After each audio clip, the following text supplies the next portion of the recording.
Who can take a flower, roll it up and make it fine, sprinkle it with knowledge and a little bit of time, cover it with headlines and a sweet euphoria too. Cannabis man, can.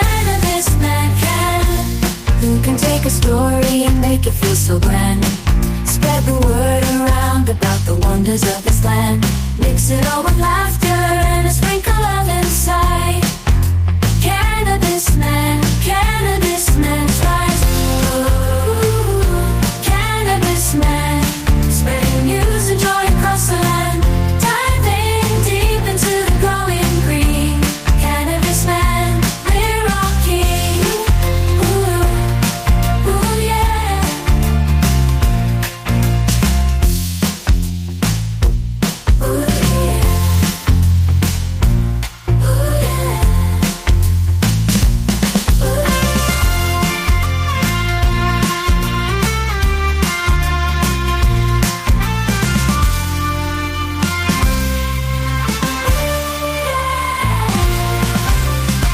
Ooh yeah. Cannabis man, spreading news and joy across the land, diving deep into the growing green. Cannabis man, we're all king. Ooh yeah. Ooh yeah. Ooh, yeah. Welcome into another episode of the Cannabis Man podcast. Thank you so much for clicking on the show. I'm your host, Don Kleppen, and I really appreciate you jumping on today. It's a big show. We got a lot going on, and I can't thank you enough for taking this time to share with me, to look into the space that is changing all the time, that being the market for legal cannabis in the United States and around the world. If it's your first time here, welcome in. It's a show where I'm trying to take a journalistic look at all things cannabis. I'm a broadcast journalist here in Chicago. I do news and traffic on the radio, and I've been a personal cannabis user for getting close to 20 years. I started a little after I was 18 years old, got introduced to it by some friends of mine, found that it really helped me in some areas of my life that I could use some quality of life improvements, like getting to sleep at night, dealing with anxiety, even some body pain issues, recovering from workouts or injuries or whatever. And so I decided to blend those two things and create this show. And in the just over 2 years that I've been doing this, I've had the good fortune to speak with so many fascinating people, entrepreneurs who have created products or services in the space which we all get to enjoy now. If you're living in a legal state like Illinois, such as I am, or one of the many others that have joined those ranks, or legal countries around the world, because there have been more and more of those popping up as this attitude about cannabis is changing all the time. I also speak with doctors and researchers looking into questions we still have about the plant, learning new things like what effects different cannabinoids have on everybody, as well as terpenes, tolerance, and those kinds of topics. I also like speaking with policy leaders, whether these are elected or appointed government officials who are active in legal states, because those are the people who are then charged with creating legal frameworks for the laws on the books relating to cannabis and its use, and they're basically setting the foundation for what legal cannabis is going to look like in the future. So that's kind of what I like to do on this show, as well as bring you my own perspective and context relating to cannabis news stories and updates. I'm following the space, and I want to bring you any noteworthy news related to legal cannabis that I can, as well as sometimes joke around and poke some fun at some of the other things that happen in the stoner space that we all like to occupy from time to time. I enjoy doing some goofy voices and just kind of sharing that perspective with you as well. So if you haven't already, go ahead and hit that subscribe button, however you're listening to this. If it's on Spotify, Apple Podcasts, iHeart, Overcast, Downcast, go down the list of all the different podcast platforms that are in existence today.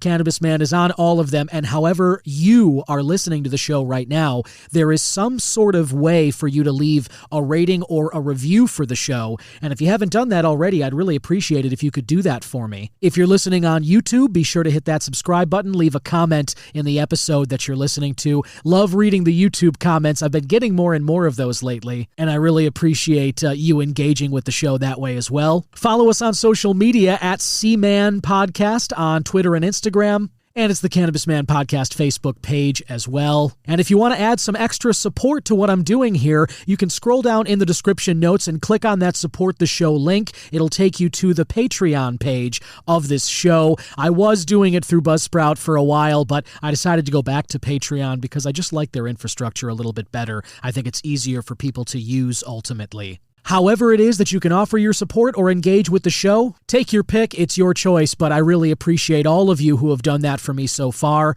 and of course everyone who does so in the future. I've got a really interesting interview today that I'm excited to bring to you. There is a company and a product that's coming out to the general public later next week from when I'm releasing this episode, which is the end of June. This will come out June 28th. And so next week, the first week of July, a product is coming out. It's an app, which is basically a third-party app that is allowing you to earn reward points every time you go to a dispensary. Even just walking in the dispensary door, you get yourself like 1,000 points or something like that. And then from then on, every purchase you make, if you upload your receipts to the app, you will get reward points. And there are other ways to earn those points too, which I discuss in more detail with my guest later in this episode during that interview. So I'm really excited to bring that to you, as well as a lot of news stories. There is another state, a unique state that has voted to legalize medical cannabis, checking in on teenage use of cannabis in Colorado. After a decade of legalization, you may remember their recreational market launched back in 2014. They were the first state in America to do that. And so there was an article that checked in on young people using cannabis after a decade of legalization, and maybe you can guess where it's headed, but I was still surprised to learn the figure. There's also an article that I wanted to share with you that I think we all are going to be very interested in. It has to do with cannabis and its effects on those of us who have built up a tolerance to it from regular use. I was really excited to see some studies that actually are looking into this, and it's something that I think is going to become much, much bigger of a topic as we move forward. So I've got those stories and more to bring to you on this episode of the Cannabis Man Podcast. Let's get into it.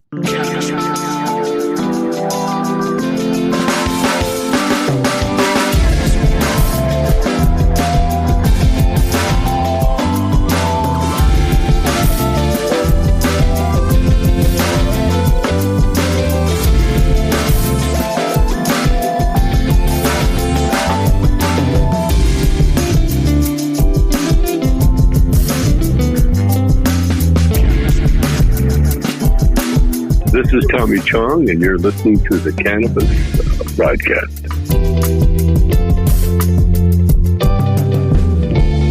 Alrighty, and let's roll right in this episode to the News Joint Wrap. That's right, this is a wrap-up of news stories and events related to legal cannabis in and around Illinois, and it's all brought to you by IllinoisNewsJoint.com. Think of it as the joint you can hit for all your Illinois cannabis news and reviews. And let's start with an event that looks to be a real fun time. This is coming up later this year, August 2nd. It's the 2024 Hemp Open House.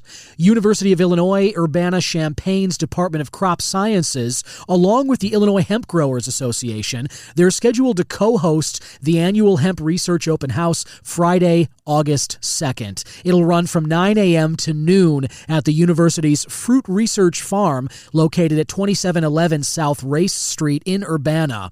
Free registration for the event can be found at this article in IllinoisNewsJoint.com. Attendees will also have an opportunity to network with other pros in the field, tour the research demonstration plots, which consist of grain and fiber, variety of trials, and then hemp genetic improvement nursery, as well as different agronomy trials like planting dates, N rate, and seeding rate in till or no-till plots. So if you're somebody that's already in the hemp space, or you've had an idea for some hemp business, this annual Hemp Open House, running August 2nd this year in Urbana-Champaign at that U of I campus, this sounds like it is right up your alley. And again, you can register to go for free at IllinoisNewsJoint.com. There's a dispensary spotlight that Jason Brown of Illinois News Joint does from time to time. This time they're spotlighting Cookies in Bloomington, which is at 1006 JC Parkway. It opened October 7th of last year, 2023. It serves recreational consumers and is open 9 a.m. to 9 p.m. 7 days a week. Jason goes through some of their discounts for medical patients, as well as some of the other offered discounts, 10% off for seniors, veterans, and students, along with a rewards program used to take money off of purchases. And worth noting, Cookies Bloomington partners with the Last Prisoners Project, sponsoring local events and donating to local food drives as well. So if you're in the Bloomington area, check out Cookies Bloomington. Or the Cookies in Peoria Heights, which is another highlighted dispensary here at IllinoisNewsJoint.com. And then there are some reviews of products which they always have on the site: Double Chocolate CBN and Lemon Sugar CBD Cookies by Enliven, Punch Disposable Vape by Rove, Jack Herrera Pod by Arrow, Love Anything Jack Herrera, one of my all-time favorite strains, and then Dosey Kush by Cam. All of those are recent reviews. Another one I see here, Sour Watermelon Lime Jellies by Jams. All of those sound delicious. I always want to try these. Every time I read these product reviews at IllinoisNewsJoint.com, I find my mouth watering an uncomfortable amount of the time. So check that out. Check out all the events coming up and news stories, as well as these product reviews, as well as get yourself some discounts to those events and find out more about the cannabis space in and around Illinois. All of that at IllinoisNewsJoint.com. Another thing I wanted to share with you is my current strain of the week. This would be from the Legacy brand. You may remember my interview with them. I spoke with them last year. If you haven't checked out that episode, they have a real cool approach, I thought, to the Illinois cannabis market. They are legacy cannabis employees. They have the right attitude. They've been in the space for a long time, and they had an issue with their original business partners, and then they decided to branch off on their own. And Legacy has some great products that they offer, and the ones that I've been most obsessed with, I'll say, are these Days Off, D-A-Z-E, like dazed and confused, Days Off pre-roll joints. And the ones I've got currently are Aftermarket Upgrade. Love the name. Definitely makes me think of, tech or cars or something like that. This is officially listed as an indica, but it doesn't hit me necessarily that way. It definitely doesn't give me an energy boost like I like from the sativas, and I have been hitting them later in the evening after the workday, after dinner, and I find it's a nice sort of entry into a chill evening vibe, which I've been trying to cultivate. I'm actually wrapping up my last week of work here in Chicago doing traffic for iHeart, and I've got a news shift at WGN Radio on Saturday. But then I'm off for the month of July. I'll be bonding with my daughter, Violet, who I've mentioned on the show a few times. She was born April 12th, and my wife, Gretchen, is going back to work after her maternity leave. She goes back July 1st, and so I took off the month of July so that I could take over kind of bonding with Violet and also taking care of her during the week while Gretchen gets back into the swing of things. After, almost 3 months off of work, she's obviously going to kind of need a little bit of a ramp up to get back into the swing of it, get kind of used to the schedule and just, what she's going to need to do to go through the week. So I figured that I would step in and do that. And I'm so thrilled. I've got, one shift left. I'm about halfway through now as I'm sitting recording this. And I've got one more shift tomorrow, Friday, and then my news shift on Saturday morning, which you can hear on 7:20 a.m. here in Chicago or WGNradio.com to check out the stream wherever you are in the world. You can hear me do news during Lou Manfredini's show, House Smarts, and then Home Sweet Home Chicago with David Hochberg thereafter. I do news during both of those shows. And then after that shift, I am done until August 5th. So I'm celebrating that, and I've been thinking of that as I've been hitting these Days Off aftermarket upgrades. And I got to tell you, it puts me in a wonderful mental place. I hope wherever you are, you're able to enjoy some of that as well. Whatever you might be smoking, whether it's a pre-roll joint, if you got a bowl packed, if you like water pieces like a bong or bubbler, or if you're more of a concentrates person, or beyond that, edibles or one of these hemp beverages. Whatever it is that you like to consume relating to cannabis, I hope whatever that is puts you in the right vibe and state of mind like it does for me here. What I like about these aftermarket upgrades and the Days Off brand in general is that these pre-rolls, they are shorties, but the price point is fantastic. I went, in my estimation anyway, maybe you feel differently. And if you do, go ahead and hit me up on the text line. If you scroll down and just click the text Cannabis Man link in the description notes, you could tell me what you're paying. What I like about these Days Off brands in general is that these pre-rolls, their price point for my money is fantastic. They run about $40 for a pack of 12 of these pre-roll shorties. It's a little less than an eighth. It's about 3 grams of cannabis across the whole package. So, you can imagine you're getting a little less than half a gram for one of these. It's maybe a third of a gram, something like that 0.35 area that a lot of shorties tend to sit at. But this particular jar was on sale. I went last night to the Sunnyside in Wrigleyville, and I've got my med card, as I talk about a lot. I got it from Modern Compassionate Care Clinics. My friend Joe Mazza was able to help me out with that. I interviewed him early in the show. Definitely check out that episode if you're interested in getting your medical card, which I can't recommend highly enough if you're in the state of Illinois. And the reason I say that was illustrated again to me last night when I walked in the door at the Sunnyside in Wrigleyville. The line was just about out the door, and I was able to cut right to the front of it, show my medical card, and then go inside where the adult rec line was weaving all around the store. I jumped right up to the front again and was able to get right to the counter. I was in and out in 5 minutes, had a great chat with the bud tender who helped me out. I didn't get his name, but the guy was awesome, had a great conversation. I always do with the people there at Sunnyside. They're not paying me to say this. I'm telling you that I always have a good time there. And then, of course, with the medical card, you also get to ditch a lot of the taxes that come along with recreational purchases. There's still a small bit of tax, but it's like 1% compared to the 15 or 20 that's there on recreational purchases. So with the sale that Sunnyside was having, the price of these dropped to like $33. So I got 12 pre-roll shorties for $33. And then I bought an eighth on top of that of just regular flower, which I'll talk about next week. I haven't had a chance to try it yet. But I'm telling you, if you haven't gotten your medical card and you're in Illinois, what is it that you're waiting for? You've got to do this. And like I said, my friends at Compassionate Clinics of America can help you out. They are the ones that got me hooked up with my med card, and it's just by far been the best choice I've made as a cannabis user here in Illinois.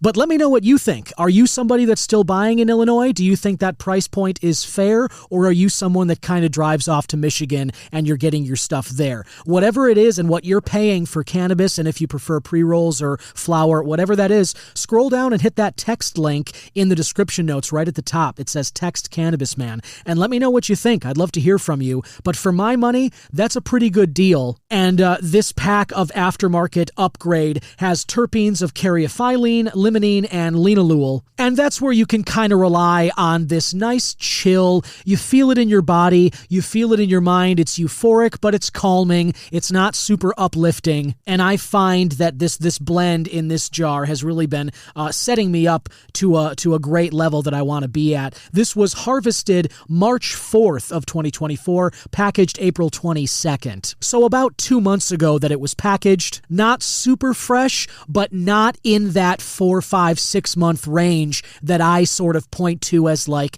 yeah, that's getting a little far away from the harvest date that you really want. I always encourage you to check the harvest date of whatever products you're buying at these dispensaries. And if, they give you one and it's 6 months past the harvest date, don't be afraid to tell them, hey, listen, do you have anything fresher back there? Do you have a fresher version? Same strain, same product, but I'd really like something that was harvested more recently than 6 months ago. But if you're in that 1, 2, 3 month range, you are golden. And I gotta say, for my money, these aftermarket upgrades are just really putting me in the right space. Listener, my guest today has thought thought of a really cool idea and is meeting a need that I think exists in a lot of different ways.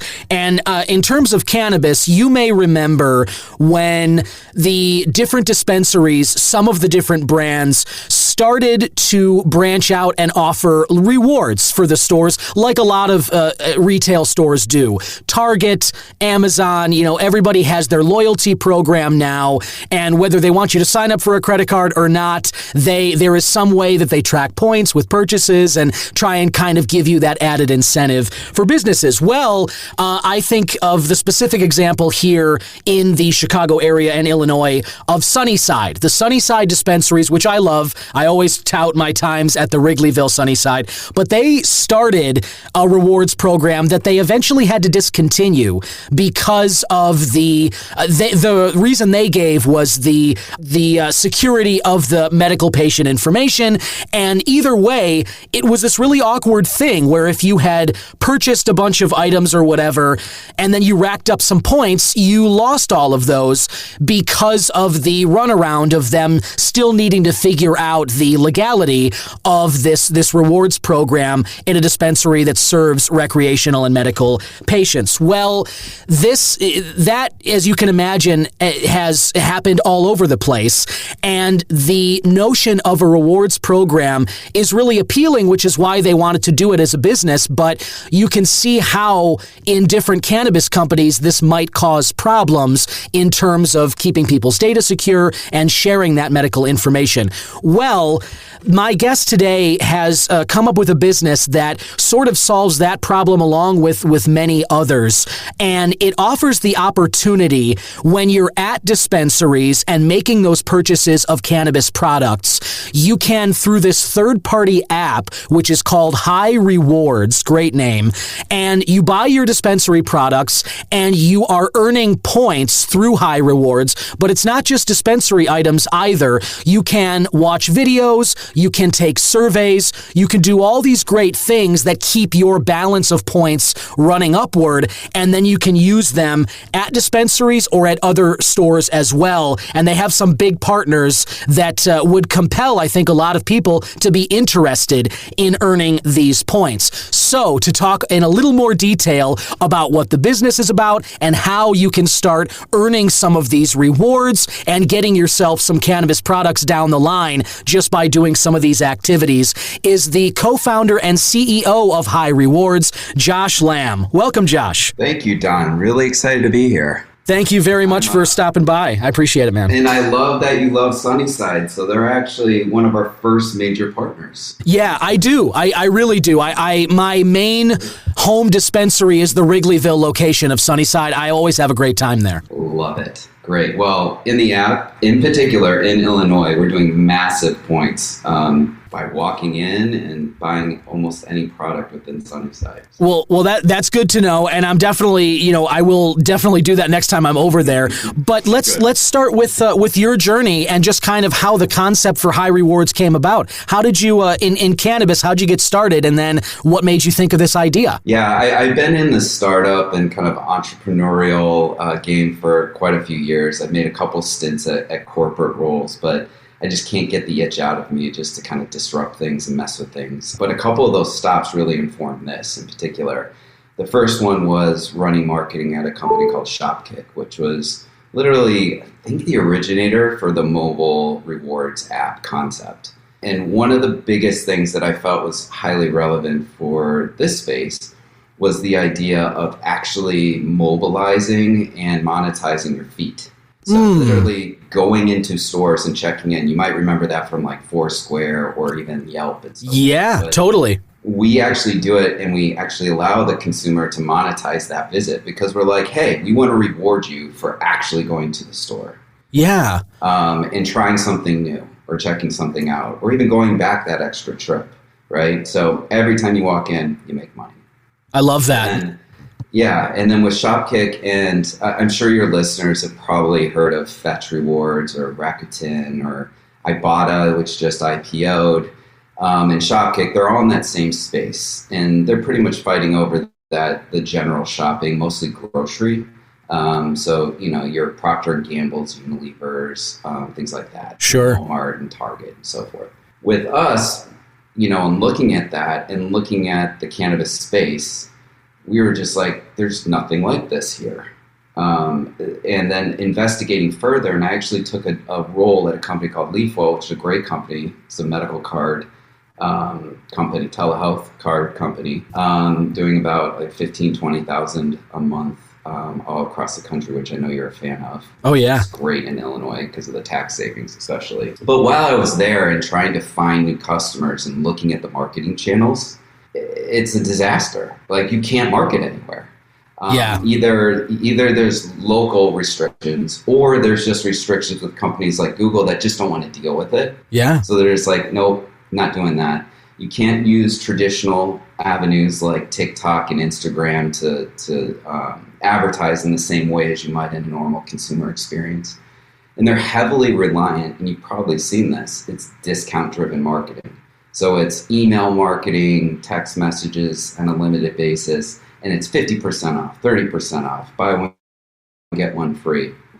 And for most businesses, that's a race to the bottom, and it's not sustainable. In order for them to really grow, they need more options.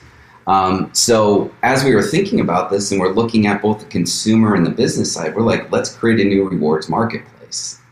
And the idea is we're giving brands and retailers an opportunity to incentivize people with points to say, hey, come visit us, come try our product. And guess what? You get paid to do it. And then on the consumer side, it allows them to have an agnostic rewards platform that they can, as you alluded to a minute ago, they can earn rewards literally by watching videos or answering surveys, inviting their friends. We're also adding features like downloading and playing games, like casual games, you can earn points. Oh, great. And then we even have another partner that we've worked with in the past that offers similar features as Fetch and Shopkick, where you can actually get points that are usable in our experience from Target, Walmart, CVS, Walgreens. So now you have this app that is not only capturing all of these other elements that make it like fun and something you kind of do, whether you're at home or on the way to work or whatever, but then really make a ton of money when you go into the dispensary and buy products. Once you get all those points, you bank them. We call it the stash. So you have your stash, and then you have a rewards mall. And the rewards mall is over 100 different cards you can choose from. Wow. Everything from Amazon to Starbucks to Nike. So people have a lot of flexibility on the types of retailers that they want to buy. We even have a Visa gift card. So it's a Shop Anywhere debit card. Wow. So for the consumer, it's like, oh my God, now I have something that pays me for everything I do, even stuff when I'm just chilling at home. So we're not only kind of trying to rock the cannabis space, but in general, the reward space. The long term for this is that 21 and older Vice app, if you will. So it's going to be that age restricted, here's a place where you can make a ton of money and have fun doing it. I love it. Josh, there was a lot of cool stuff that you said there that I want to unpack, but I just think that first of all, this notion, like you were just talking about, disrupting the reward space along with just cannabis, I've felt for a while, and obviously you guys did too, that the reward space in general, nobody wants to do anything 100 times. You know, when you're signing up for some program or whatever, whether it's a credit card or not, or just putting your name and email and phone number, being a part of like 100 clubs and getting a little bit of rewards every time you shop at those individual stores, that never really felt like the final form of how this business would be. Anybody who plays video games, or if you're just familiar with kind of, building up a persona, an avatar, whatever you want to call it, it's never fun to just be grinding the same missions over and over for little payoff. So, and you look and you see at other businesses and the consolidation that happens, where eventually, they might have a bunch of different ideas or a bunch of competitors that start out in a space, but eventually what happens is somebody makes a great idea, and then things start to kind of consolidate, whether it's willingly or not, there's consolidation. And what ends up happening for the consumer is that's typically, I want to say, at least for functionality and stuff and the bang for your buck, it's a little bit better when you only have to go into one space to really get the most out of all your activity like that. So with HighRewards here, the notion that you guys have, and the other thing I wanted to bring up is the fact that you have so many partners right out of the gate. I mean, you guys just debuted. We're recording this, listener, on June 24th. You guys hit the App Store, I think, last week on the 18th. Is that right? That's right. And that was just a soft launch. So we have a big launch coming up in the next probably about a week where we're going to have some pretty massive publicity and some really cool influencers that love the idea too, that are going to be promoting this just because they love it and they think it's a great idea. So there's more to come even. That's really cool. And the reason I bring that up is because I think that with an idea like yours, especially this disruptive one, I just think it's so impressive that you hit the ground with so many sponsors already lined up. I mean, this isn't, just regional stuff we're talking here. Nike, Walmart, Target, Amazon, Visa gift cards. These are major brands that people can use all across the country and for purchasing a lot of different things. So it really does seem like you guys have set yourself up well, and combining cannabis, which I know, everybody here is interested in, and earning those points that you can then turn into dispensary cash. I just feel like this is something that is going to take off quickly. I really do. Well, I hope so. I think it's fun. We're trying to always make it fun. Like you said, you touched on an amazing point. And that point, Don, is the fact that people don't want to feel like they have to grind. It should be kind of fun. And where I learned a lot in the shopping reward space in general is that it does become a grind. You get a few people who are just willing to do it, and it's just becomes second nature, and that's great. But it misses fun. And it misses that gamification. One of my partners, Rob Holliber, he was at EA Sports, working on the Madden games and integration, as well as, back in the day it was called App Savvy and some others, Sony mobile games, so like the Wheel of Fortune game and all those things. Oh, sure. And one of the elements of that I really love is, hey, let's make this fun too, and what we're trying to do for consumers is say, hey, everything you do when you come to this app, you get paid for. We literally reward you every day you open the app. We just give you points. Wow. Just to open the app. So it's like, for us, it's that constant feedback loop of saying, hey, we appreciate you. This is a very straightforward value proposition, right? For the consumer, it's, hey, I can make money with this and have fun, right? By doing these different things, of which I get to choose. It's not like any of it's forced. Right. And for the brands and retail, it's just a new safe space, if you will, to be able to directly engage with consumers and really start to learn and get people to try and buy and start really seeing what works. And getting away, this is really critical for the industry in general, getting away from the discount dependency. That's where they're really getting crushed, especially competitive markets. Like Illinois has actually been doing pretty well. I think you mentioned it on a previous podcast. They do make a lot higher margins there. But the tide will shift there. And if you look at states like Florida, California, Michigan being real nearby, their margins are really tight. And they're having a hard time toward profitability. And a big piece of that is because they're all discount driven and it's dependent really on email marketing. So very few levers, which is why there's a big push to have rewards programs, which, by the way, this is really important for anybody who's at a dispensary listening. We're not trying to replace your reward system. As a matter of fact, it's complementary. So for us, it's about discovery and driving a consumer and giving them a bunch of points to engage with us and with them. But at the end of the day, they can still sign up for those rewards programs, still earn points at those rewards programs. We're just think of it as like a new island. Wow. For people to be able to go to and interact. So it's very much a marketplace dynamic, if that makes sense. Yeah. Which we're setting up dedicated for the cannabis space. So consumers, for example, we hope to have things like Taco Bell in the app. Or, we're going to have in CBD related products that are sold, I think you also mentioned this, but drinks at like sure. Wine or Benny's. Yeah. Things like that. So this is about like an entire consumer market that doesn't need to be so narrowly focused, but it's of that ilk, right? It's people interested in this type of thing and these types of products. But our main focus, as you mentioned, is really for that dispensary, for those brands. But critically to the industry, it's about not leading try and buy just off giving buy one, get one, 50% off, 60% off, and giving them a new tool to be able to get consumers to try that other edible or try that other vape that maybe they wouldn't have tried before. And now they have a chance to get paid for it and then potentially find their new favorite brand. Yeah. And it be about the brand more than it is about a huge discount. Yeah, there's a lot of good stuff there too, Josh. I think that, as you're kind of spelling out here, I think that anybody listening as a consumer would get excited at the possibility of, as you mentioned, this is not replacing the reward system that they have at dispensaries. This goes alongside of it. And so I think any consumer would be excited at the potential of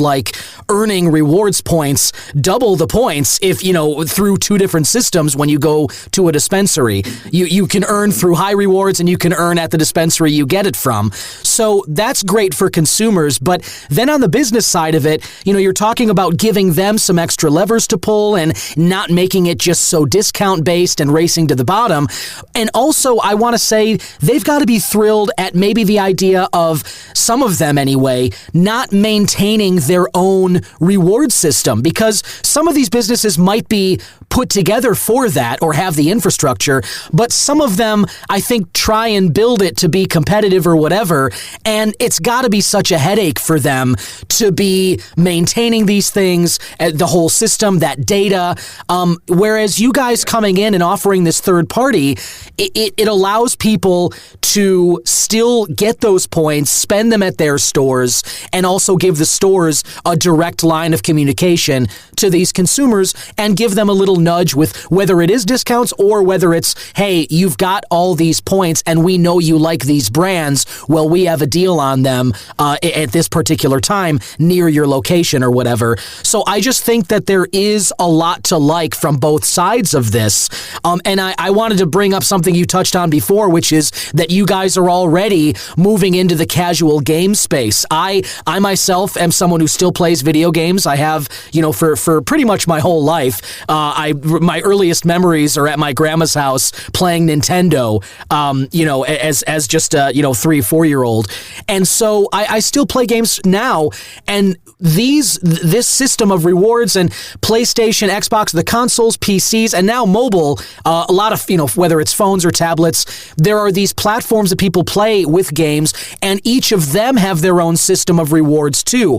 Xbox allows you to earn, achievement points. Sony does with PlayStation, and whether you're playing on Steam or whatever on a PC, they all have their reward ecosystems as well.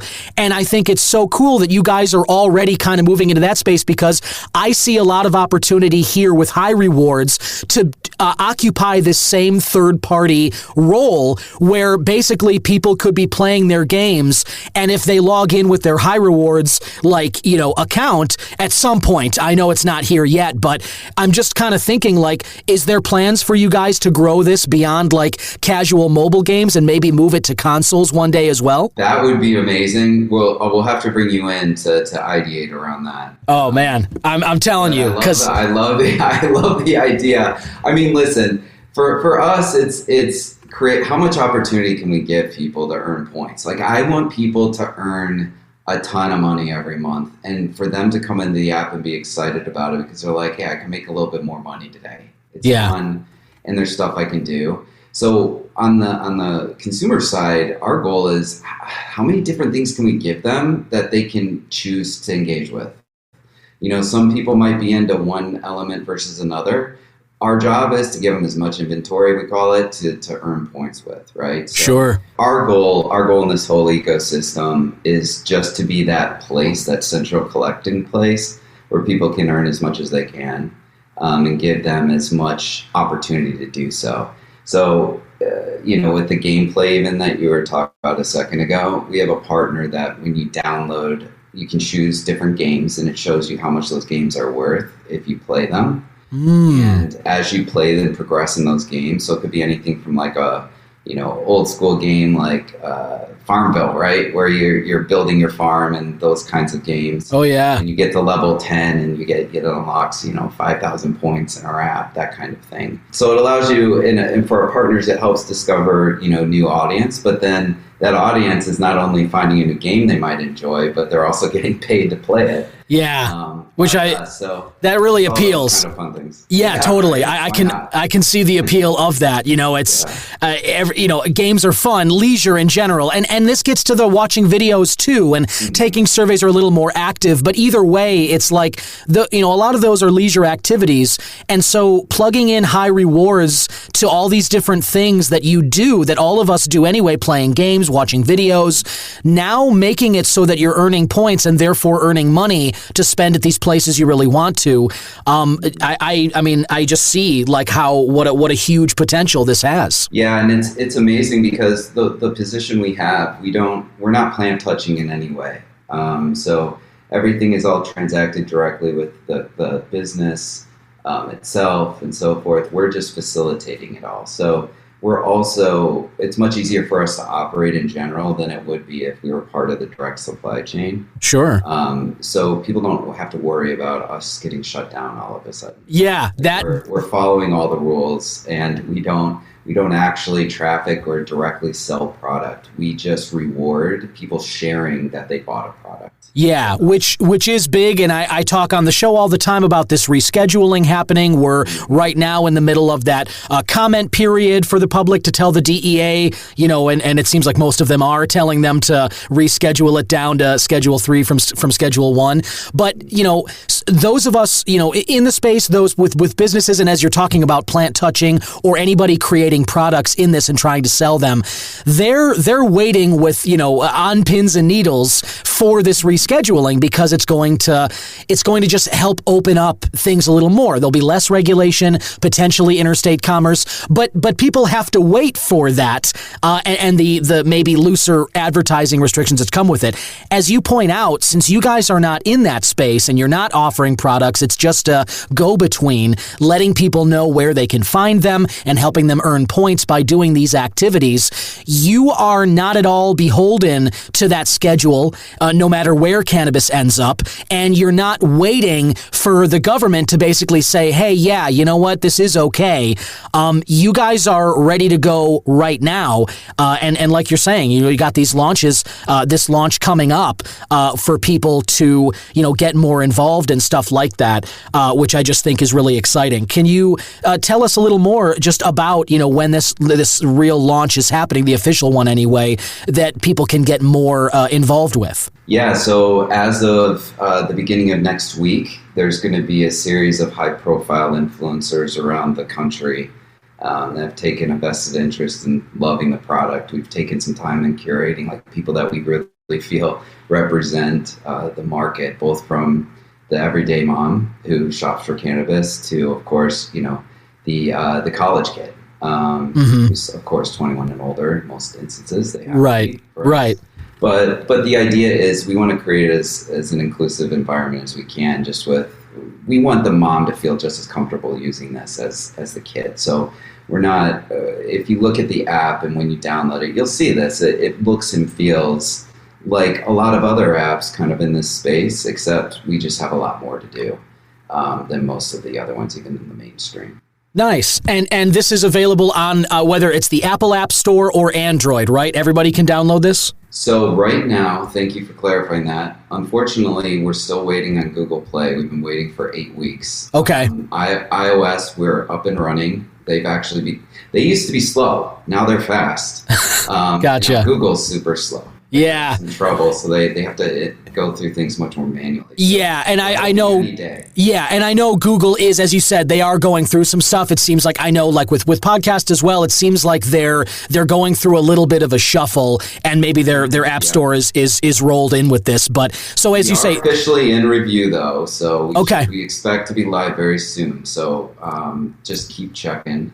Gotcha. If you sign up on our site, we give updates and so forth as well. Right on. And that website, listener, by the way, I'm at right now is HighRewardsApp.com, HIGH, and then just rewardsapp.com. And you can You can find out more information there about their partners as well. You can see some of the businesses that they're partnered up with, like we mentioned before, Target, Walmart, Amazon, and all of these. And there's a link to help you download the app. Here's right the there. most fun, though, to dig in there. So when you officially sign up for the app, Don, you're going to have a promo code in your app.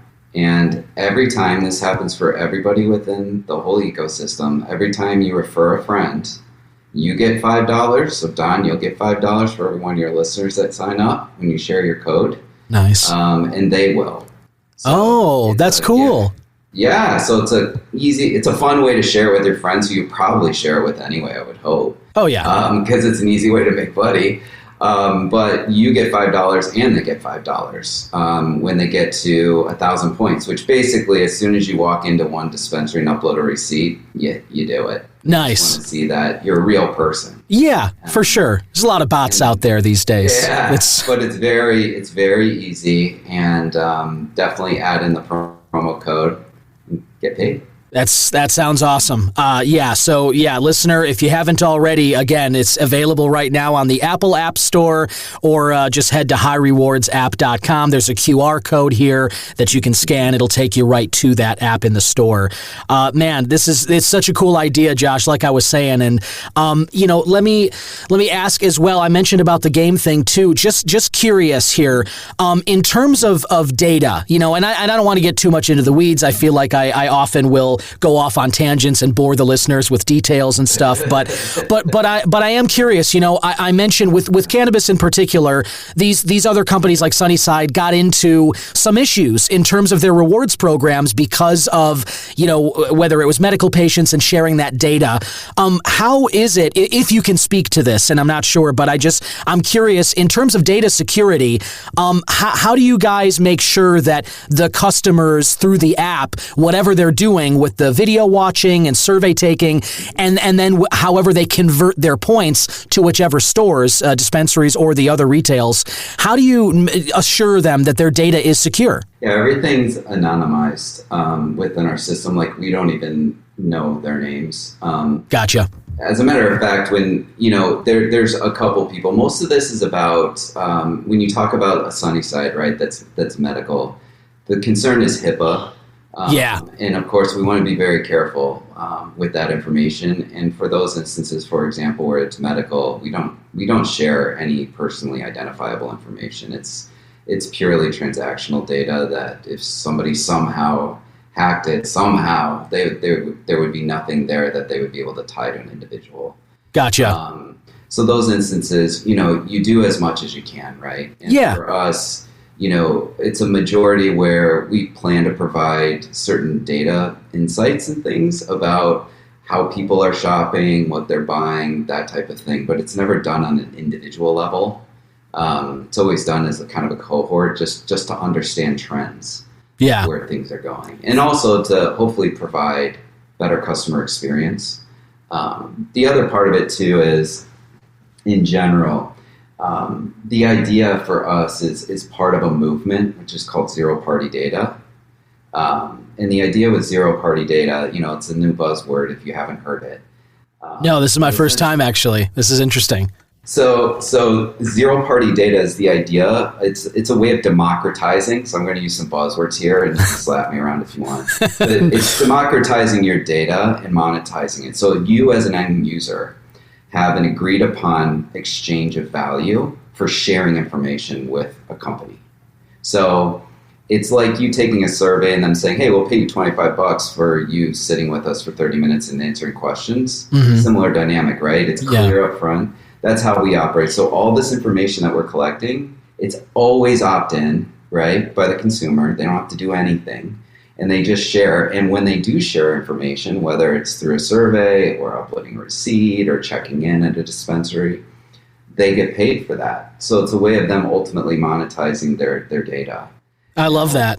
Yeah, right. It's So well, it's like, especially why wouldn't you? well these days, because I mean, maybe before really like the internet got real big and democratized, as you were saying, like publicly in the 90s, and then everyone had like a blog, whatever. We get like YouTube in 05-ish, and then social media comes. We get smartphones in 08. So it's just the last like 20, 30 years that's been a slow, steady incline in terms of internet usage and how much time all of us spend online. So this idea of what is our data worth and the individuals thinking of that is a very recent notion, but but it's important. And I love that you guys are kind of coming out of the gate with that in mind, because I think that is, and you see it with biometric privacy laws in different states. Illinois has those, and it's coming up with whether it's lawsuits against social media companies or whatever, the notion of data privacy and then what it's worth to companies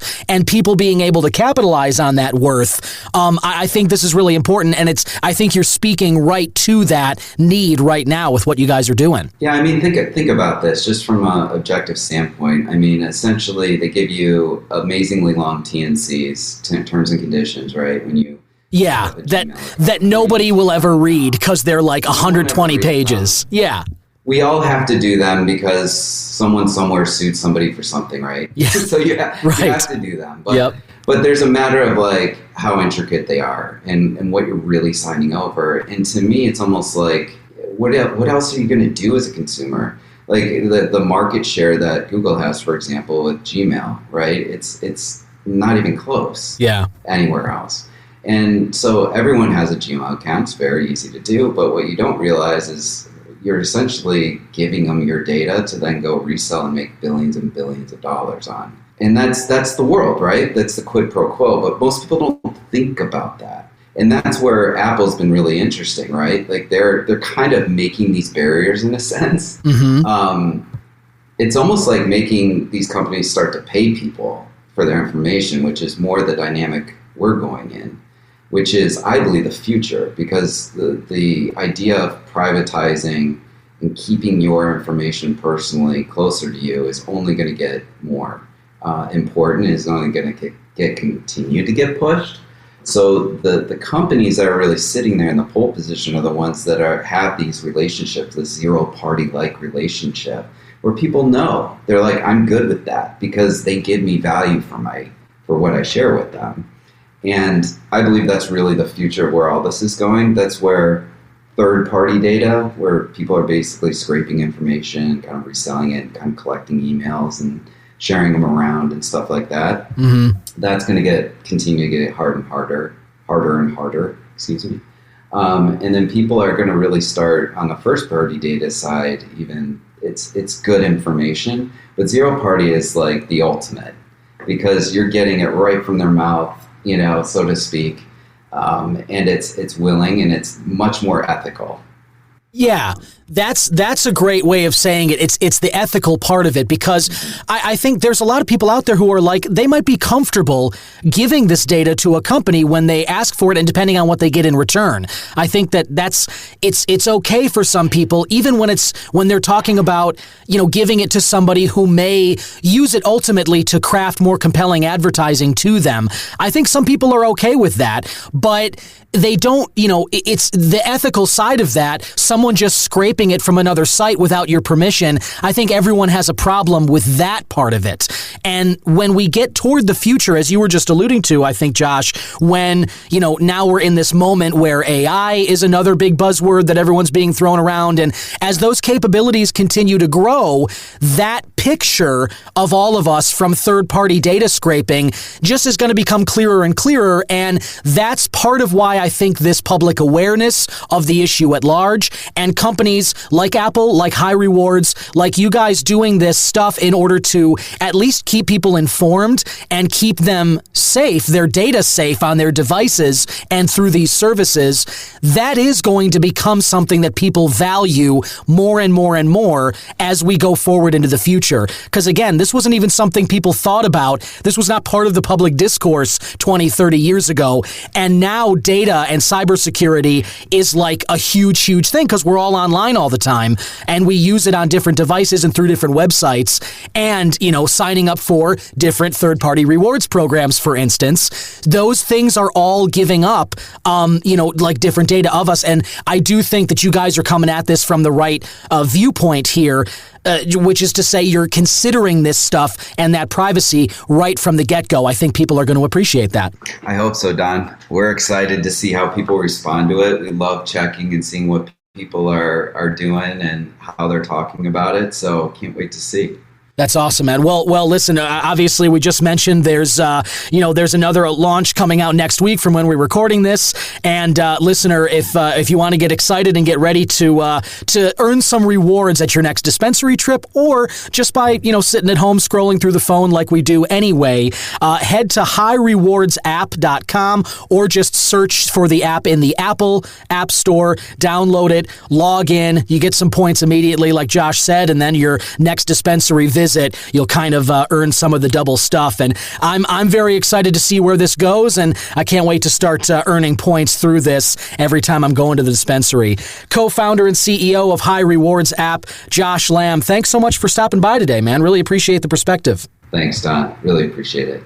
And there you have it, listener. I want to thank my guest, Josh Lamb, one more time. And there it is. I want to thank one more time my guest, Josh Lamb, who co-founded and is the CEO of HighRewards. And if that at all sounded interesting to you, listener, like it does to me, you can scroll down into the description notes, and I have shared my promo link from HighRewards. I downloaded it. I set up my account there. And if you click on that link and you use it to sign up for your own account, like Josh was saying, we both get a little something for that link. So I've included it below, and if you're interested at all in signing up, do me a favor and use that link, and I think we'll both benefit from that. But like I was telling Josh, I just think that there's a lot of potential for this idea. I think in the cannabis space, certainly, because as I've mentioned before, there's a lot of issues. I was talking about it in the interview. There's issues with the data sharing, and just like other businesses, I don't think any one of us likes signing up for 1,000 different rewards programs, which only are effective every time you go shop at that store. Some of us, shop at a few stores all the time. If Aldi had a rewards program, I would already have enough to buy, a grocery order or a chair or maybe a car or something. We're at Aldi every other week. So that's something where, like, if it's groceries and you're there all the time, then it makes a lot of sense. But if it's a place that you only go to once a month, once every few months or something like that, it obviously doesn't make a ton of sense to just sign up for a brand new rewards program and put down your data and all those things that come with it. So I've just kind of been waiting for a third-party business to come in and sort of wrangle all of these businesses together under one roof, under one umbrella, and basically give you the opportunity to earn rewards points that you can use at any of these stores, like we were just talking about, these big ones like Walmart and Target and Amazon. These are the partners of HighRewards. And then you add on top of that the fact that you can use it at dispensaries, as well as the fact that you can earn points outside of shopping at these stores. You can do it by watching videos or taking surveys like I talked about. I just think the idea is fantastic and has a lot of potential, and so that's why I'm endorsing it. And I look forward to trying this more over the coming months as I go to dispensaries and just kind of racking up the points that way. Now I'd like to get on to some national news to share with you, and I'll start with something exciting. A new state has voted to legalize medical cannabis. This would be North Carolina. This is exciting news. Voters there have gotten enough signatures together, and the full Senate has now given their initial approval to legislation that would make medical cannabis there legal for the first time. It was a Senate vote of 33-9, and they passed House Bill 563 through the second reading. And on this legislation, there's a list of qualifying conditions. It's a short list, just like Illinois started as, but you can imagine that over the years, this list will expand to include other disorders. So far, it has AIDS, ALS, Crohn's disease, sickle cell anemia, Parkinson's, post-traumatic stress disorder, multiple sclerosis, cachexia or wasting syndrome, severe or persistent nausea not related to pregnancy, pregnancy,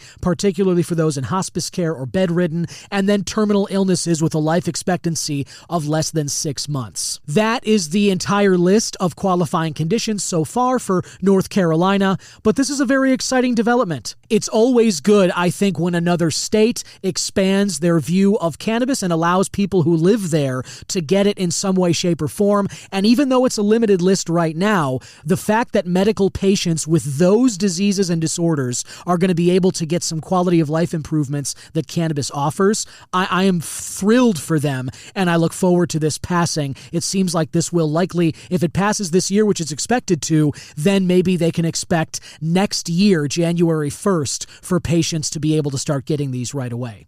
The next article I want to bring to you here is this study that I mentioned at the top that looked into teen use of cannabis in Colorado after a decade of legalization. The headline reads that teen marijuana use drops 37% after a decade of legalization.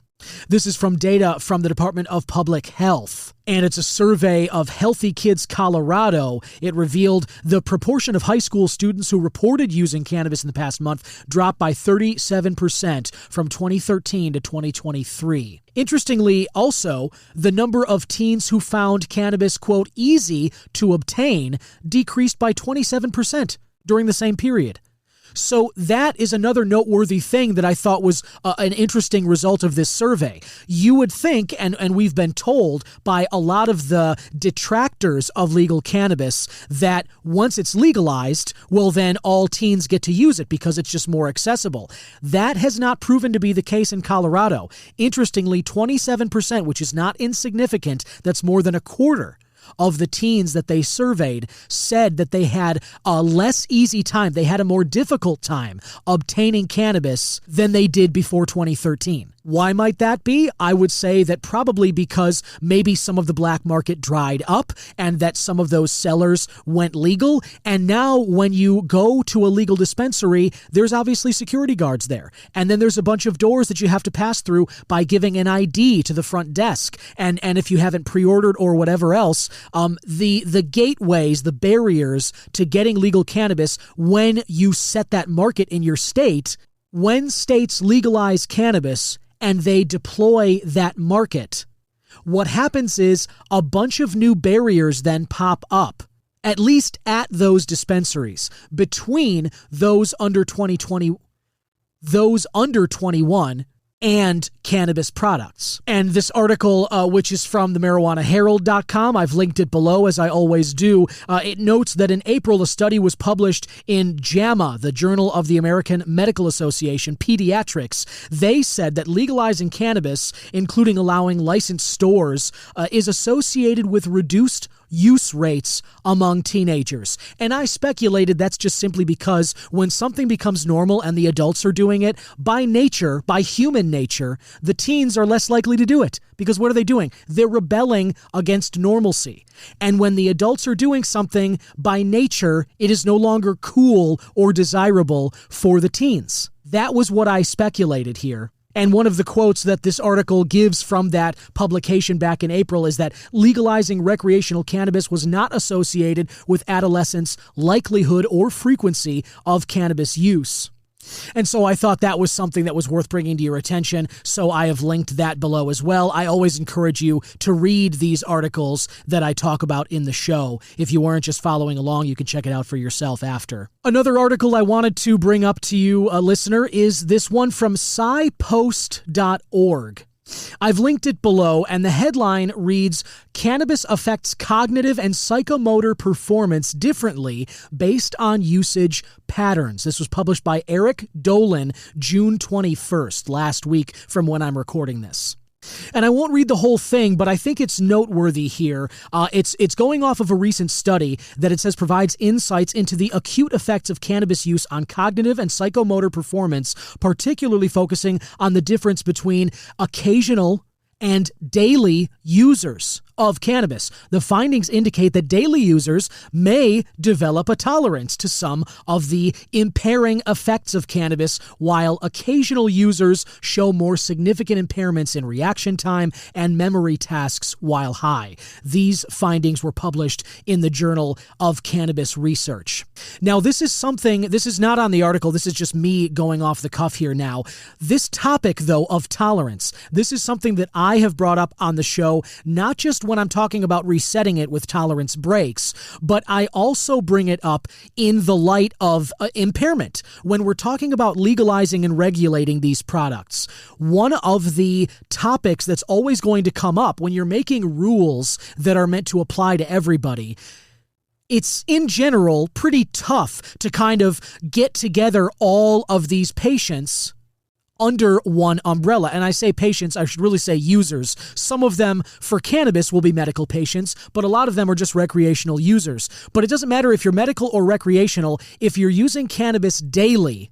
This is one of the first articles I've seen that dives into the topic of tolerance. And if you're, a longtime stoner like myself, you know already, this is not news to you, you know already that tolerance of daily users is much greater than those of occasional users. And if you've been doing this for a while like I have, you probably have friends or acquaintances like I do who don't use as often as you do. And you might smoke alongside of them, or maybe when you share it with them from time to time, they might comment like mine have, like people in my life have said to me, verbatim. They say, I don't know how you can do this every day, or I don't know how you can function while you're on this, or something to that effect.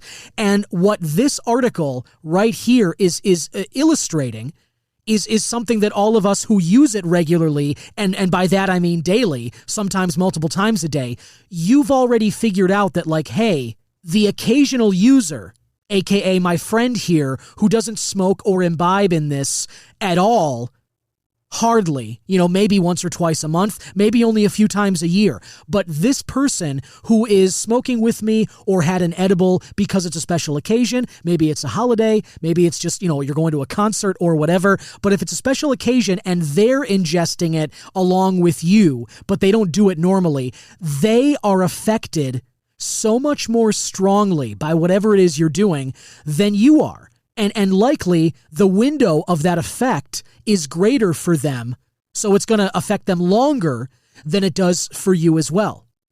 Going back to the article, the researchers undertook the study due to the increasing relevance of cannabis impairment in public health, especially concerning motor vehicle crashes and workplace safety. Previous research has shown cannabis can increase the risk of motor vehicle crashes, making it the second most frequently detected drug in fatally injured drivers in the U.S. I would offer as a qualifier to that statement here that the only reason that's the case is because cannabis, as has been confirmed and corroborated by multiple studies and surveys, cannabis is the most widely used federally illegal drug in the country, probably in the world. And so when they say that cannabis is the second most frequently detected drug, alcohol is obviously the first, but alcohol is fully legal and widely accepted and normalized in society. Cannabis being second, while it has been kept down and prohibited during this amount of time, that just speaks to how widespread the usage of cannabis really is. Back to the article, however, blood THC levels, the current standard for measuring impairment, have proven unreliable due to poor correlation with actual impairment and the potential for tolerance in regular users. Now, that's something that I've talked about on the show a lot. I interviewed a guest, I'm remembering Dr. Latrice Montgomery of the University of Cincinnati. That was like my fourth or fifth episode, and she was working on studying those who smoked tobacco along with cannabis, but she acknowledged exactly what this article just said, which is that it is very complicated to measure impairment from cannabis use in regular users. And a lot of that gets to the issue of tolerance. If you're somebody that uses daily, you are by nature going to be more tolerant and less affected by using cannabis than somebody who doesn't do it very often. And so therefore, someone who's a more casual user or occasional user is going to be more heavily impaired by using cannabis than somebody who does it every day. And I admit, if you're having this debate with congressmen or with people who are making laws, they're just going to shrug and kind of shake their heads because you can't make a law with different stipulations for different groups that have, some have high tolerance and some have low. If you make a law, it's just going to apply to everybody. Just like that .08 DUI stipulation that we have across the country now. If you're a regular alcohol user, .08 in your blood is probably not going to really do much of anything for you. You might not even feel that if you're somebody that drinks alcohol every single day. And if you're somebody that smokes cannabis every day, by the same token, however much is in your blood, however much THC they detect, is not an accurate or fair indicator of how impaired you are.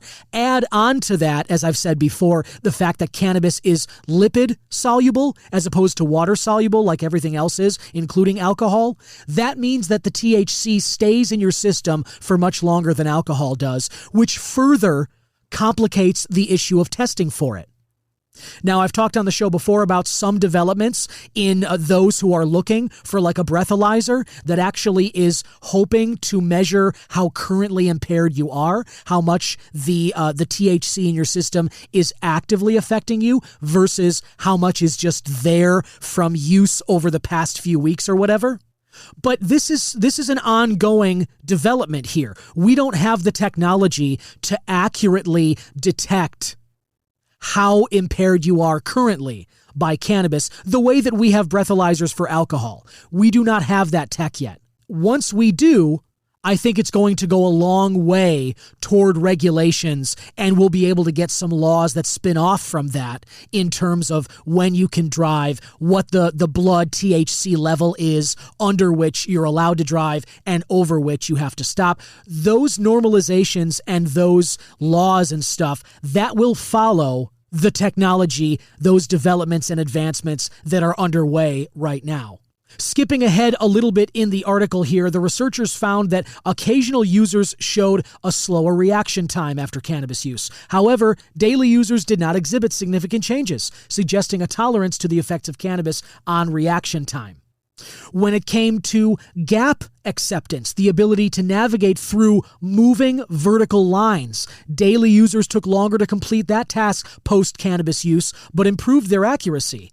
This suggests a competency cautiousness, possibly indicating a prioritization of accuracy over speed. That, I think, gets to something that you, I'm sure, like I have heard coming out of the stoner community for years. There are many people who claim that getting stoned actually makes them a better driver. Not only does it not make them worse, but it actually improves their ability. It's funny to me that in this research, they found some corresponding evidence to that effect, saying that users slowed down but improved their accuracy. That could have major effects on people driving. That's the kind of thing where it's like, hey, maybe stoned drivers aren't going as fast, but if you're a daily user, maybe you're just more focused on getting things right. And doesn't that sound like it would make for a world of better drivers? It kind of does to me. Now, I'm not advocating for everybody to go smoke and drive. That's not what I'm saying here. But I do think that this research getting at the fact that daily users were slower but more accurate in that specific task, it does speak to this cliche that I think some stoners have said for years, which is, as I mentioned, that smoking really does make them a better driver. It's just interesting to me that at least in this study, some information came to light that seems to indicate maybe there's really something to that. And so we shouldn't just dismiss it out of hand. If you're somebody that doesn't use regularly, the idea of improved performance from cannabis probably seems like a fairy tale. But, I'm not somebody that drives. I don't have a car. I live in Chicago. I take public transit, which, is the source of many headaches for me. If you're a CTA user like myself, I'm sure you can relate. But either way, I don't drive as much as like my family or my friends do. So driving isn't really the thing that I think of that I get better at when I smoke. But I will tell you, I smoke and I exercise.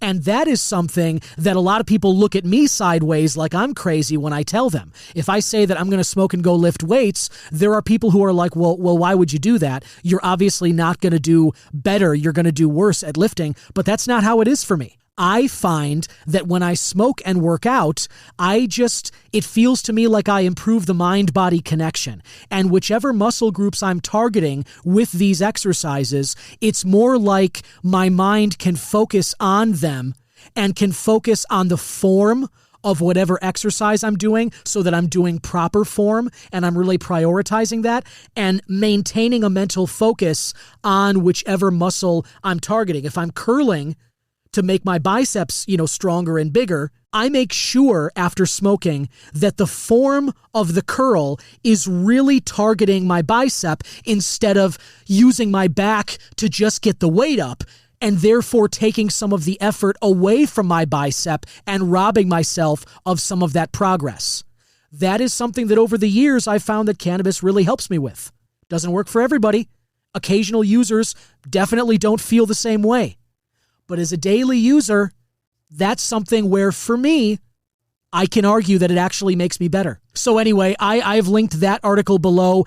Definitely encourage you to read it. It goes on for a long way, and there's a lot of good information in here, so it's certainly worth your time. And if you have any comments on anything I said or anything in this article, remember to text me. I'd love to hear your thoughts about it. One more note that I thought was really, really incredible here. The Brazil Supreme Court has voted to decriminalize cannabis possession. This happened earlier this week on June 25th, 2 days ago from when I'm recording this, and the Associated Press is the one who confirmed that this happened. The majority of the justices on the 11-person court in Brazil have voted in favor of decriminalization since deliberations began in 2015. The justices must also determine the maximum quantity of cannabis that would be characterized as being for personal use when the ruling will enter into effect, which is expected to be finished as early as Wednesday, so possibly next week. All the justices who voted in favor said the decriminalization should be restricted to possession of cannabis in amounts suitable for personal use, with distribution remaining illegal. Pretty typical, but that amount for personal use does vary. Here in the States, like in Illinois, I know that for medical patients, most of the time you're limited to, let's say, 2.5 ounces or 3, somewhere around there for being for your personal use, and it's less so for recreational users. But that seems to have been a point that which most states who have legalized have settled at, somewhere around that 3-ounce limit for medical patients and maybe around 1 ounce for recreational users. But the reason that I found this kind of amusing, and maybe this is just a connection that I'm making, I haven't mentioned this a ton on the show, but I have said I am a fan of the NFL team, the Green Bay Packers. I know that gets me a lot of derision here in Chicago, and it's to the everlasting shame of my poor mother, who is a diehard Bears fan, as diehard as they come. Her dad, my grandpa, and my namesake, Donald Lyon, actually almost played for the Bears. He tried out for them, made it to the second to last round of cutdowns to play center, but ended up going off into the Air Force and serving the country, which I obviously highly respect him for. Love my grandpa very much, but when I was growing up, as diehard as my mom is for the Bears, my dad is diehard for the Packers. His family's from Wisconsin. I was born in La Crosse, and we lived in Milwaukee till I was about 5, and I have a lot of fond memories of going up to my grandma's house and watching Packers games with my family, and some of those games included the 1996 Super Bowl, where Brett Favre took the Packers and beat the Patriots for the Packers' 3rd Super Bowl trophy. Now, this is not an NFL podcast, and I'm going to get off this topic, but the reason that this is funny to me is because the Packers are playing the Eagles this fall in Brazil. They'll be playing in Rio de Janeiro. This is the first NFL game that'll ever have been played in Brazil, and both teams' fan bases travel very well. And so I find it kind of interesting and a little humorous that Brazil's Supreme Court would make the effort to legalize or at least decriminalize cannabis possession ahead of their first NFL game, knowing that fan bases are coming there and some of which may be interested in having cannabis on their person. I don't know that those two things are related. I don't know that for a fact at all. But, as I said, I do find it interesting. And I believe that there may be a correlation there. Not a causality, but those two things may be correlated. Anyway, so that's something. If you're traveling to Brazil at any point in the near future, you can celebrate properly knowing that at least a certain amount of cannabis possession has been decriminalized there. And I've never been myself, but, if I ever make it over there, that is something that I am certainly going to avail myself of. I would love to try some Brazilian weed.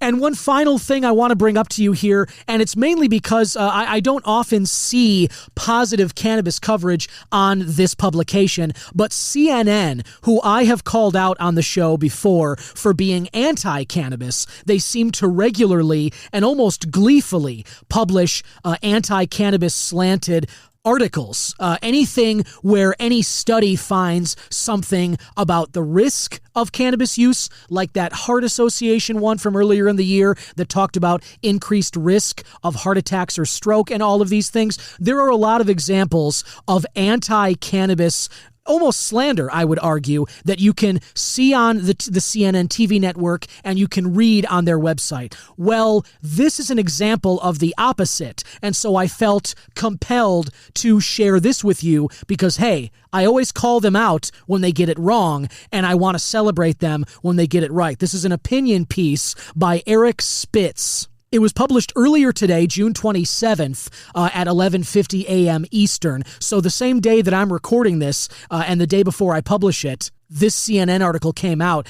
The headline reads, "Biden sees the light on marijuana." I am going to try and reach out to Eric Spitz here. I would love to talk with him in more detail. The editor's note is that Spitz is the CEO of Roots.ai, a marketing analytics startup company that converts retail transaction data into AI-ready formats. From 2016 through 2021, he developed and operated the cannabis distribution company C4 Distribution. I've heard of them. They do good work. He is a Democrat and previous contributor to Joe Biden. The opinions expressed in this commentary are his own. I am not at all surprised, though, to see CNN give that little note from the editor, distancing themselves from whatever Eric says here. But I read the article and I really, really liked it. I've linked it below, so go ahead and follow along or check it out on your own time. I highly encourage you to do so. But Eric goes on to say here, cannabis policy is undergoing a significant transformation in the U.S., driven by recent legislative strides and a notable shift in attitude under President Joe Biden's administration.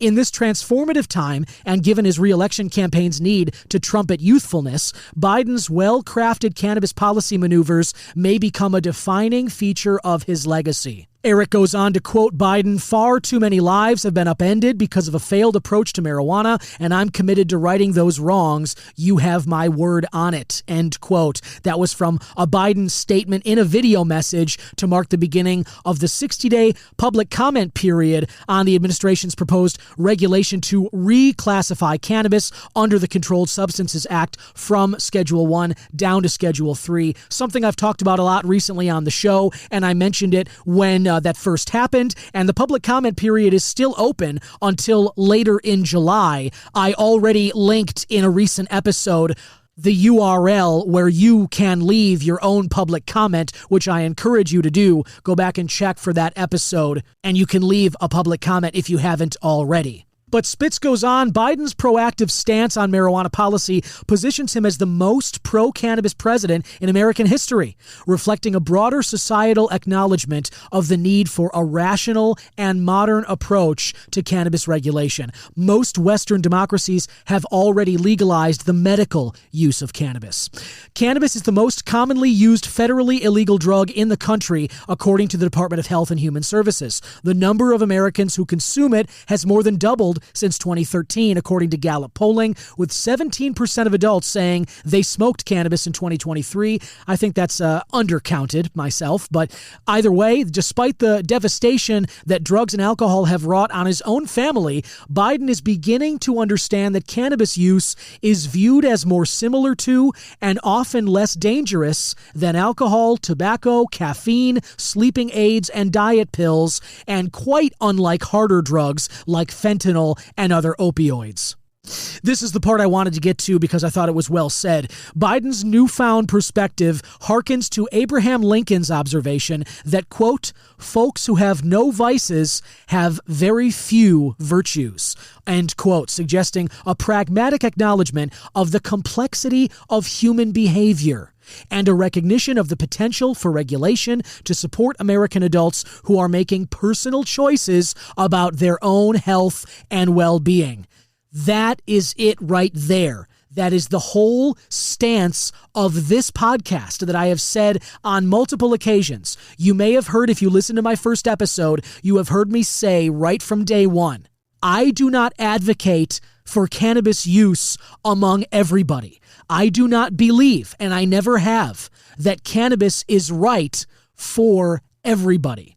But for those of us who have found that it is right for us, for someone like me who found that it helped me get to sleep and it helped me with anxiety or helps with a headache or some body pain or whatever else your issue is, if you have found that cannabis is right for you and maybe a better alternative than, say, alcohol or Tylenol or caffeine or any one of those other drugs listed that's fully legal and normalized in the country, if maybe regulated but still normalized. If you found cannabis is preferable for you to those, why can you not just have the same freedom to use it and incorporate it into your own life that those people who want to get drunk every night, why do they get to do that and it's fine, but we cannot use cannabis at our own discretion? That is truly the stance of this podcast. That is the message that I have always tried to put out there.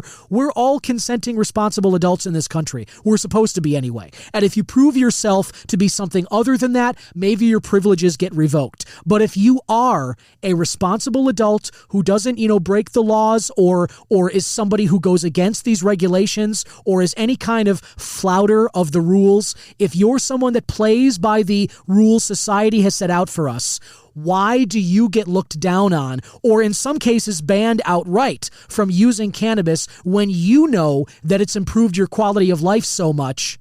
But these other substances that maybe you find to be less desirable, even more harmful in some cases, why are they given the green light to just be a part of everybody's day-to-day lives? So I totally agree with Eric Spitz here. I said before I will reach out to try and get him on the show, but this CNN opinion article goes on much, much further. He gives a lot of detail and perspective, talking about safer banking, talking about the various states that have legalized, talking about the hemp farm bill that created these different businesses in 2018.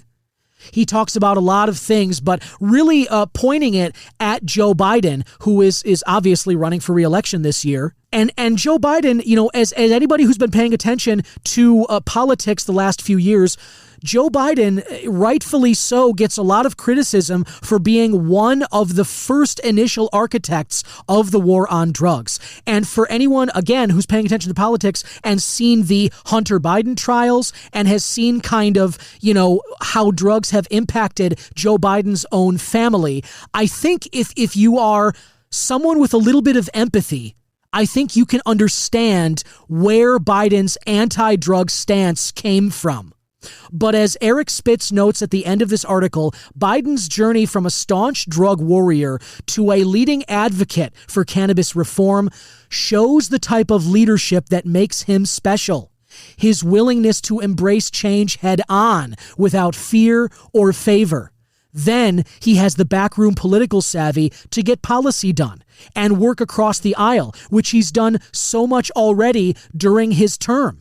I mean, go ahead and point to any one of the issues that he's gotten something done on, like the Inflation Reduction Act, like the infrastructure bill. My God, people promised, the last few presidents promised for years to get something done on infrastructure, but it became like a joke under the Trump administration, and Biden actually got something done about it. So I think Eric Spitz points out here that Biden, in his own personal life, has gone through an evolution on how he feels about cannabis. And I gotta say, I want to give him credit too, because how many 80-year-old dudes do you know that are capable of changing their mind about something? I don't want to be ageist here, but there's a reason that cliche, old dog, new tricks, there's a reason why that's a cliche.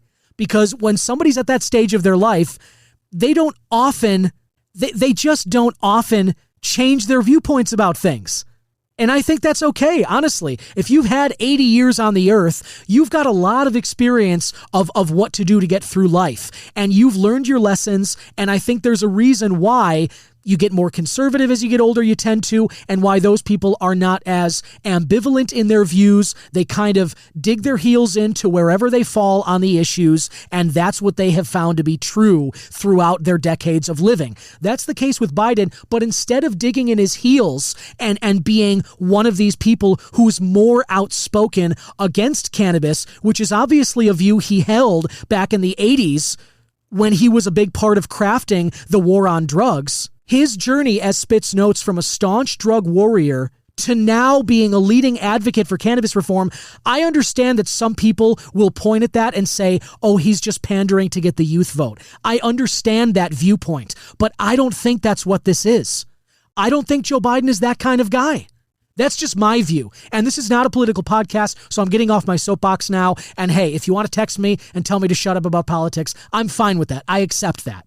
But I just wanted to give credit to this guy because truly, examine your own life, examine your own experience, and ask yourself, how many 80-plus-year-old people in the world do you know that would change their mind about an issue as fundamental to their identity as something like drug use, as something like cannabis and its role in society? I think you'll find it's a pretty short list. So I wanted to give President Biden some credit for that, and I wanted to just remind everybody that that's where he stands on the issue of cannabis. Somebody that has admitted he was wrong about it and is basically trying to steer the DEA in that same direction. Not an easy thing to do, but he has picked up the mantle in this fight, and I just want to give him all the encouragement we can get. So I've linked that opinion piece from CNN below.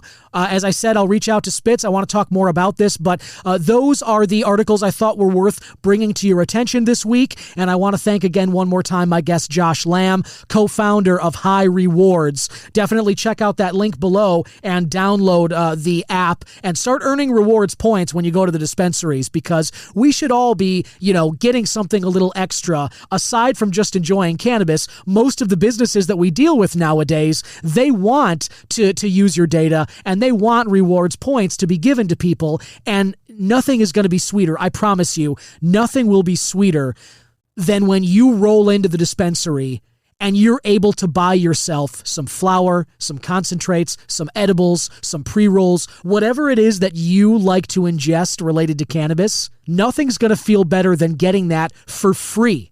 Walking out of the dispensary, having paid nothing out of your pocket, but having paid for it in rewards points from HighRewards, nothing is going to top that feeling. So you'll get a little higher than your typical high if you can, not have to spend money to get that cannabis, and you can get it from rewards points. It's a beautiful future we've got ahead of us, and things are changing all the time, and that is exactly why I want to be here having these conversations with you on the Cannabis Man podcast. Be sure to follow us on social media at C-Man Podcast on Twitter and Instagram. It's the Cannabis Man Podcast Facebook page and YouTube channel. Leave a rating or review on whichever platform you're using to listen to this right now. If it's YouTube, Apple, or Spotify, I would really appreciate any ratings or reviews you can leave for me. And if you really like what I'm doing, if you want to add some extra support, go ahead and click on that support the show link and become a Patreon subscriber. Really appreciate that. I am working on some exclusive content for Patreon subscribers. I'm going to be moving more in that direction as well, trying to think of some things that I can add to what I've been doing here that I'll give exclusively to my supporters. In the meantime, have yourself a great weekend, evening, week, whenever it is you're listening to this. I can't thank you enough for listening to this show and engaging with it the way that you have. I've really just been so blown away by the outpouring of comments from people who reach out to me via the email address, which is host@cannabismanpodcast.com, by the way, if you want to send an email. Or, like I said, the text line has started getting more messages. I really love to see that. If you have anything you want to say or a question you want me to look into, go ahead and text me. You can do that anytime at all. And I'll be back again next week with another interview. Very exciting one, getting into some cannabinoids and some different products out there that are available, one of which has some very exciting properties related to sleep aid. And I got to try one of those, and I'll tell you a little about it, as well as get into an interview with the product maker next week. Enjoy the summer out there. Spend time with those you love. Call them. Tell them how much you love them. Give them a hug if you can. Life is short. We should all take the opportunity to enjoy those little moments, those special times when they come around, because as we all know, life can be very hard and difficult at times. So you got to appreciate the special, uplifting moments when they come around. Cheers to the weekend. Stay lifted, and we'll talk next week on the Cannabis Man Podcast. Bye-bye.